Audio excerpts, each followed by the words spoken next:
Ito ang programang Bawal ang Pikon. Get it straight with Daniel Rozon. Kasama natin si Congressman Antonio Tino, ang ACT Pictures Party List Representative.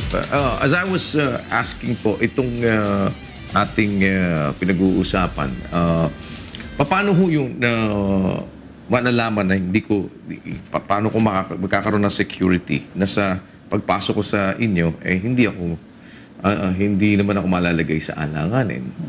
Well, kung yung testimonya nyo ay may kinalaman sa national security. Garantisado po yan ang rules natin sa House. Pero kung hindi naman, ay hindi pwedeng ma-expect yun. So na hindi ninyo ilalabas, hindi nyo lang ilalabas if it has something to do with national security? Yes, at maraming mga nalahukan na akong mga meetings, mainly sa ano yan Committee on Foreign Affairs tsaka Committee on National Defense. No? Diyan normally ginagamit ng executive session. No? Pero pagka CHED ang kaharap mo, ano na ba ng national security? You think magpa-prosper po ba itong ating impeachment complaint? Kasi di ba sa dulo magko-consolidate na din po kayo? Ay, hindi po. Pinatay na po yan ng House leadership dahil nag-decide sila na hindi isama doon sa unang tatlo. Kaya effectively so ito, totally wala na ito? As an impeachment complaint for this year, wala na yan. Dahil nga parang labas na. Ibig sabihin, na-i-refer na ho ba yung tatlo? Ni-refer nila yung tatlo. Nung umaga namin final, nung hapon, ni-refer nila yung tatlo. Okay. So, ibig sabihin, nag-commence na yung ano nun dahil na-refer na yung tatlo. Na-refer na. So, hindi na pwedeng ihabol ito. Next year na naman ulit. Ganon yung mangyayari. Kung impeachment ang gusto natin. No? Pero ano na po ngayon ang kasunod nito kung hindi na ito nakasama para dun sa ano ng impeachment? Ang pangunahing layunin natin ng final natin, kasi alam natin gagawin naman yan no? Dahil presidente ang sinisigil natin dito, pero madadamay ang Kongreso dahil sila naman ang nakikinabang sa pagpapatuloy ng congressional pork. So talagang ang isang major na layunin natin kung bakit natin final yan ay para mapaalam sa publiko ang katotohanan kung ano ang nagaganap sa loob ng Kongreso. Nakikipagsabwatan ang Pangulo sa pamamagitan ng kanyang kabinete at may mga lihim na paraan na pinagkakasunduan sila para yung mga lump sum sa ilang mga departments ay patuloy na ma-access ng mga kongresista na sila ang nagpapasya kung paano ito gagamitin. Yung kongresista din ho kayo, hindi ho ba? Paano hong ma-identify ngayon sino dito sa mga nasa Congress yung kasama dito sa ano na ito, nakikinabang doon sa parang ang sinasabi nyo kasi dito, may PDAF pa din, di ba? Paano yung ang makakasagot yan ay ang mga cabinet officials na may hawak ng pork funds. Okay. Dahil so parang sila makakapagturo. Sila ang tumatanggap ng mga listahan, mga recommendation, etc. At sila ang nagre-release ng pondo. So sila ang makakapagsabi niyan. So ibig sabihin, pwede kayo magpatawag ngayon ng congressional inquiry? Pwede. At sabihin nila, i-identify nila kung sino itong mga ito. Pwede. So are you inclined to do that, sir?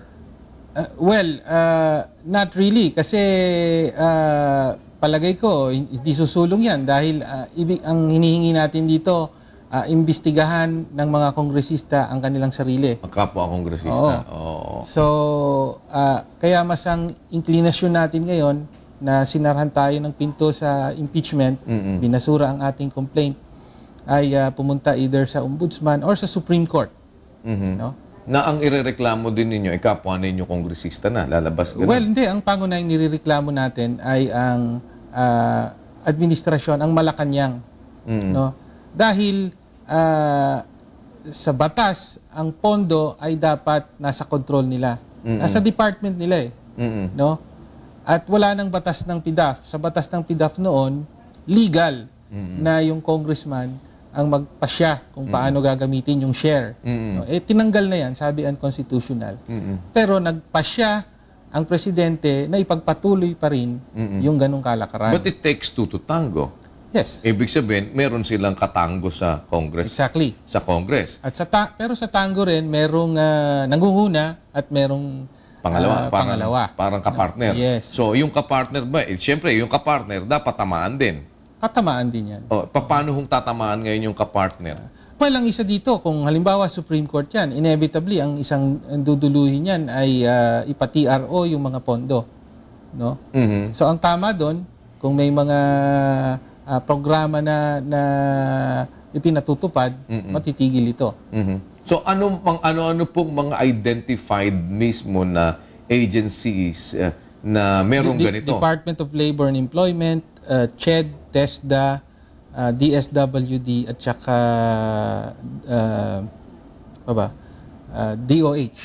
Okay. So lima po yan. So ito ho ngayon yung mga kumbaga ay nagagamit pa rin, naa-access pa rin Yes. ng mga congressman ang pondo. Paano ngayon ho right away sa tingin ninyo ito ay may stop? Well, katulad nung nangyari sa as a result of the Supreme TRO. Court decision on PDAP. Okay. No, lahat ng pondo ay frozen. Hindi pwedeng ilabas ito. So ganun din ang maaaring mangyari dito. Based on a petition, Well, kung magiging paborable ang aksyon ng Korte Suprema. Supreme Court. And you have filed have you prepared already the petition, sir? Pinag-aaralan pa natin. No? Hindi pa tayo nagpa-file. Pero isa yan sa most likely courses of action natin. So wala kayong ngayong specific naman ng mga kongresista na isasama dito? O kumbaga kasi sabi nyo nga, executive, yung pinag-uusapan natin, parang administrasyon, Malacanang. Pero sabi nga ninyo, meron naman talagang nakikinabang din yan doon sa mga nasa Congress. Mas nakatutok tayo sa role ng executive. No? At yung mga action nila, at yung mga ebidensya na hawak kasi natin, ay galing sa kanila. No? Kaya doon magfo-focus yung petition. So where do you go from here, Kong? Well, as I said, in terms of legal options, isa yun most likely Supreme Court. No? Pero importante rin talaga ang Court of Public Opinion. No? Tamang-tama, mag-iisang taon na, one year anniversary nung Million People March, no, na nagpahayag ang mamamayan no, sa pagkamuhi nila sa pork barrel system. August 25, magkakaroon muli ng malaking pagtitipon sa Luneta. Pero ang kaibahan dito, bukod sa rally, meron ding tinutulak na People's Initiative. Okay. So, yung People's Initiative, mamamayan mismo ang gagawa ng batas. Hindi dadaan sa Kongreso at Senado. Dahil pinapakita na ng ebidensya natin na kung iiwan lang natin sa Presidente at sa Kongreso, ay wala tayong maaasahan. Lalabagin pa nga ang batas para maipagpatuloy yung pork. Ang laman ng People's Initiative against pork barrel ay totoong lansagin na yung pork barrel system. Pinagbabawal, gagawing criminal act ang anumang pag-propose na magkaroon ng lump sum sa budget na ipapasa ilalim sa discretion ng individual officials. Gaano kalapit ho ito sa katotohanan, yung realization ng isang People's Initiative? Na ito ay halimbawa maging ganap na isang batas, ano, dahil parang ito ay ibang ano parang out of the norm.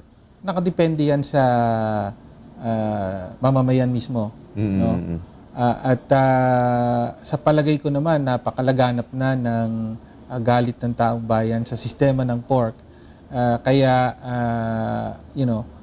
makukuha yung target na number of signatures para... Ilan ho bang number of signatures lang yan sa People's Initiative? Kailangan niya na 12% of registered voters in a district.